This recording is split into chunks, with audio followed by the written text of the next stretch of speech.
Did you know that the Love and Deepspace official description in the App Store is the brand new installment of the popular Mr. Love series? Well, I never noticed that at first, and now that I do, I can't stop thinking about what this means for our beloved Love and Deepspace series. I was really bummed out that we have to wait another 3 to 4 months for another major story update. So, I went down the rabbit hole to get a better idea of what Love and Deepspace is built on, what the original concept of the game was. And oh boy, I found some interesting connections. To no one's surprise, the story has a lot of parallels because it is from the same universe, and both games are made by the same company, Papergames. Love and Deepspace was published by Papergames and developed by EVOLS. Did you guys know that MLQC has an anime? It was animated by MAPPA. That's right, the studio that animated these. But unfortunately, they changed a lot of things in the anime, and it's not completely accurate to the game. That being said, I will still use some stuff from the anime for visuals in this video. And in this video, I'll be talking about what I found, pointing out connections and similarities between Mr. Love Queen's Choice and Love and Deepspace. And at the end, I'll try to piece it all together and throw in my own theories about where I think the story is heading.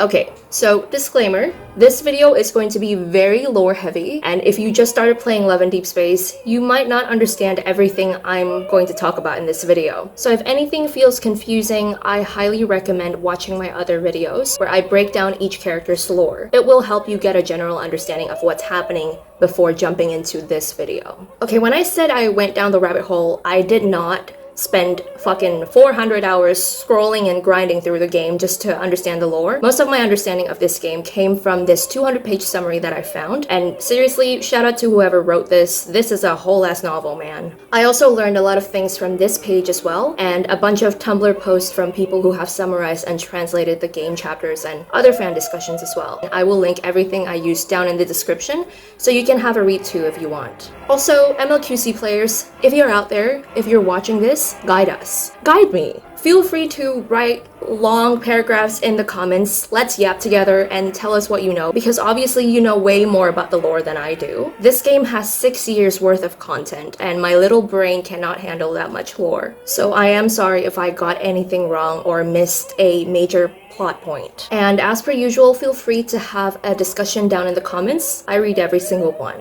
So first, let's establish the existence of EVOL in both games, which further confirms that Love and Deepspace takes place in the same universe as MLQC. In MLQC, EVOL was a closely guarded secret, hidden from the general population like some classified information. Only a few organizations and individuals know about EVOLs. But in Love and Deepspace, EVOL is not a secret at all. It is openly used to fight wanderers, and it is a normal part of society. I mean, the love interests in Love and Deepspace literally use their EVOLs to catch plushies. That's how normal it is. And MLQC's story takes place in 2017 in Loveland, while Love and Deepspace takes place in 2048 in Lincoln. MLQC follows the main character who is a producer of a TV show. Navigating her career, she stumbles into a world of EVOL, a mysterious power that grants certain people supernatural abilities. As she investigates, she meets 4 men, each with a deep hidden connection to her and to EVOLs. These are the love interests. There's 4 love interests that was introduced at first, and then the 5th one was introduced much later. So both MLQC and Love and Deepspace deal with parallel universe and alternate timelines. In Love and Deepspace, we got Xavier and the Backtrackers, literally time traveling from the future, and multiple in-game articles confirming the existence of alternate universe and parallel worlds, and Dawnbreaker Zayne, who is from a parallel universe. MLQC explored this concept as well through something called the Black Cabin, which is extremely important, and I will get into that later, but keep that stored in your memory for now. I forgot to point out there is a love interest whose EVOL is literal time manipulation. His name is Victor. Also, what the hell? That EVOL is so OP. First, I want to talk about both of the main characters' powers, or EVOL, and their similarities. So, both of them were experimented on as a child. Love and Deepspace MC by EVER, and MLQC MC by an organization called Black Swan, which is basically the EVER of MLQC. And they're both treated as very special experimental subjects. They're both treated as the key to achieve something greater by these organizations. In both games, people around these MCs are waiting for their powers to awaken. For Mr. Love's MC, it was later revealed that her EVOL can awaken and strengthen the abilities of others. That sounds just like our MC's EVOL, the Resonance EVOL. Also, I forgot to mention the both of them literally cannot die. They just get reborn again and again and again. So those are some of the biggest similarities between them. There are a lot of parallels between these two, and since we have more information about Mr. Love's MC, I want to talk about her more and go over the connections I found. So Mr. Love's MC was experimented on by Black Swan because they know she held the key to control fate or timelines. When her power was fully awakened, she has the power of the Queen to split and merge timelines, rewrite or even destroy them completely. So if Mr. Love's MC is a queen of timelines, what is Love and Deepspace MC's power? Could it be something similar? Does that mean Love and Deepspace MC might have a power related to time as well? Or maybe it's something else. In MLQC, there's a lot of people around the MC that was trying to awaken her hidden power. Specifically, this love interest. His name is Lucien, because he possesses the knowledge of future events and understands the critical role her abilities play in altering fate. Lucien consistently encouraged MC to accept her identity and harness her abilities. And he played a significant role in awakening MLQC's MC's powers. So from what we've seen in Love and Deepspace so far, people are already watching the main character, anticipating the moment her power awakens. This is something that has been hinted at multiple times through Raf's anecdote, Steel and Dust, and even the ending of Homecoming Wings. In Long-Awaited Revelry, we see that the main character has the ability to absorb power, specifically ether cores, and possibly even the abilities of others,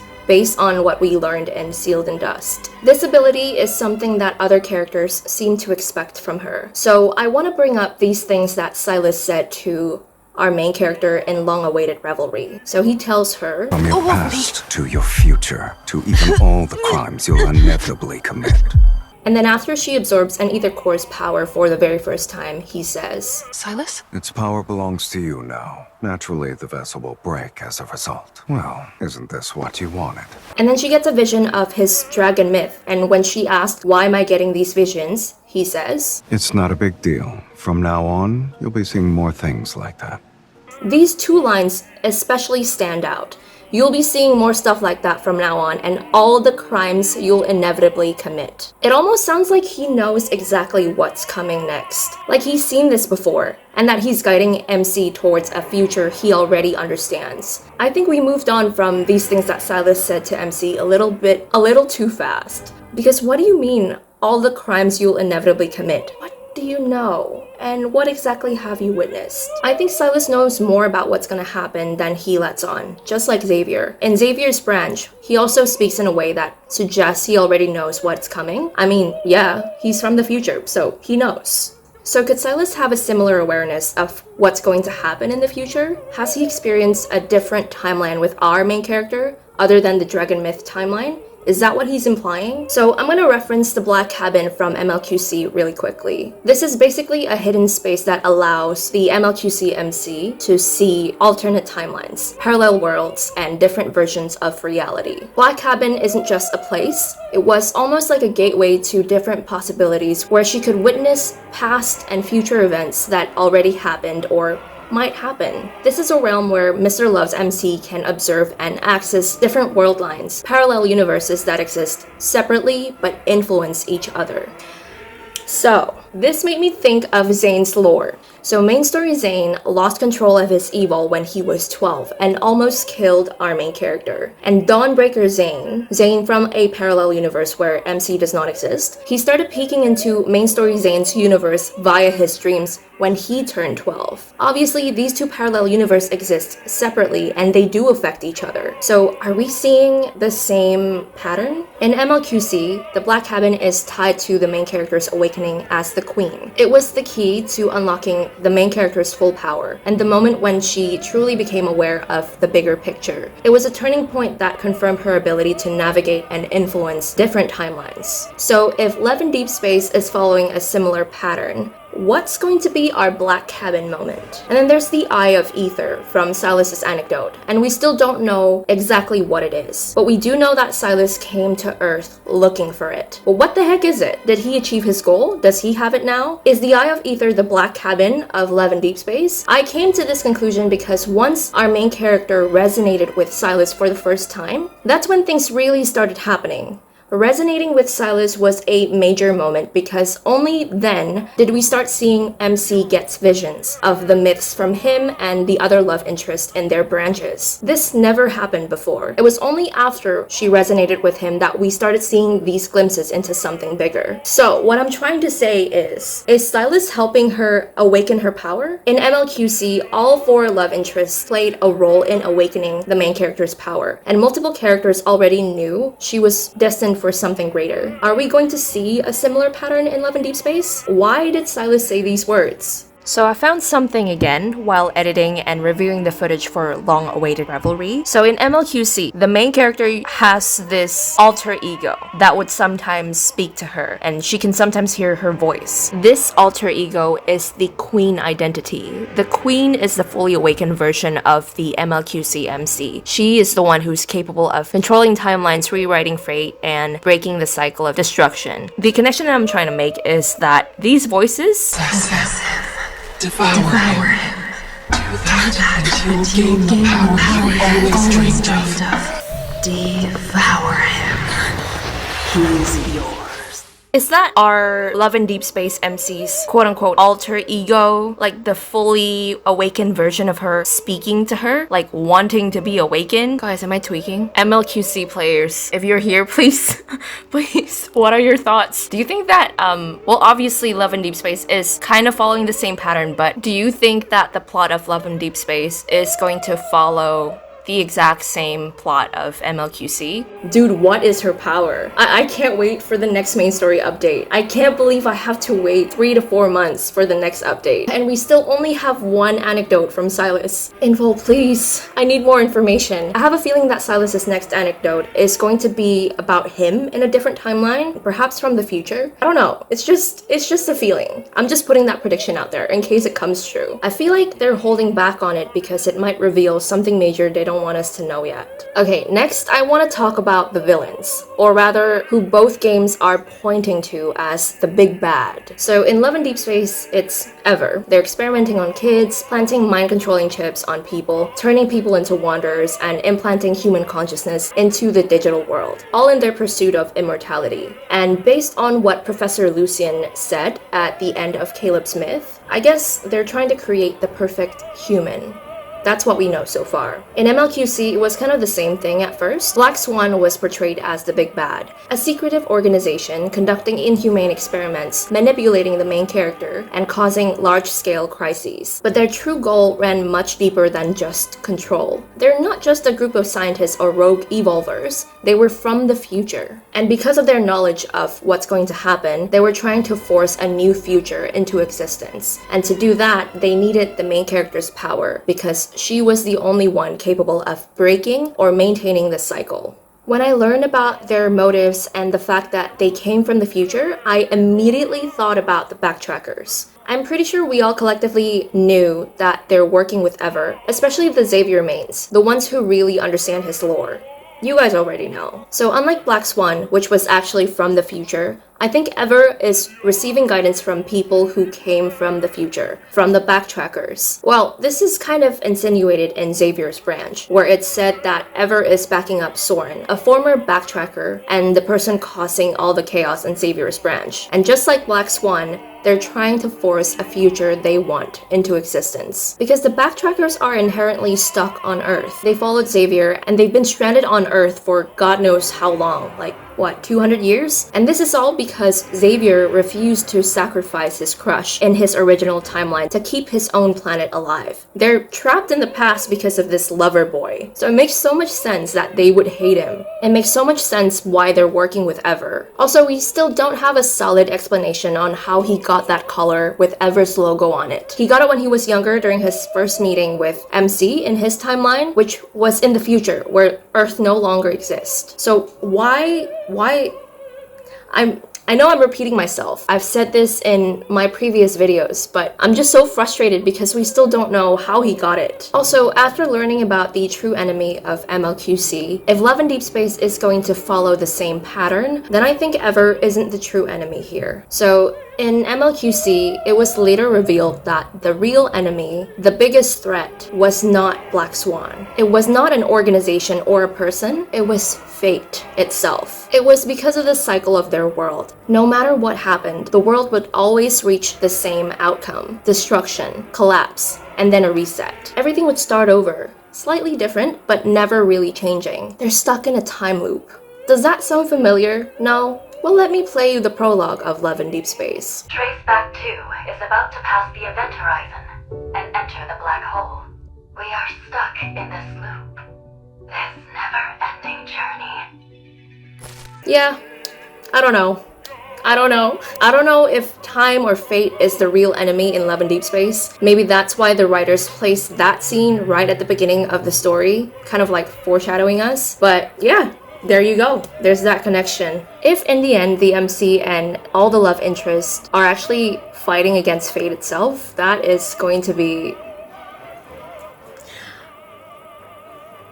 Yeah, I don't know. I don't know if it's a good thing or a bad thing. Hello again. I'm editing and I'm just reading through all the game articles again, and I can't help but notice something very suspicious. In this article, I feel like this is the game hinting us what MC actually is, what her power actually is. Let me just read it to you. Let's say there's an individual whose consciousness persists across the universe and their consciousness isn't consumed or transformed. If they obtained all the consciousness energy belonging to them in each cycle of rebirth, could they become an omniscient and omnipotent god? Okay, so when they said obtain all the consciousness energy belonging to them in each cycle of rebirth, we kind of know the game already told us that they're in a loop, right? So does that mean there's gonna be a point in the game where MC is gonna travel to each myths and kind of fix things and then collect her consciousness that was in that parallel universe and become a god? Is she a god? Is that why Astra hates her? Because she's a god?